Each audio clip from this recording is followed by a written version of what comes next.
Projekt ligji i ri për mbrojtjen nga duhani parashikon ndalim të plotë të reklamimit, promovimit dhe sponsorizimit nga industria e duhanit.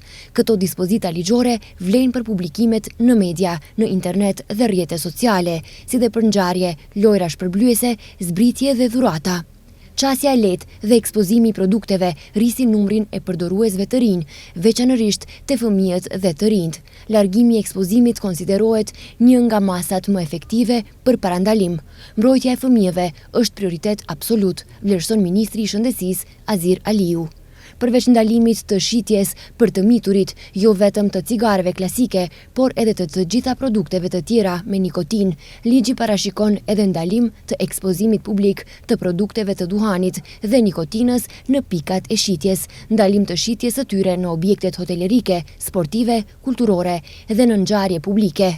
Reklamimi ndikon drejt për drejt në fillimin e pirjes së duhanit, sidomos tek të rinjt. Me këto dispozita ligjore, parandalohen format e fshehura të promovimit të këtyre produkteve.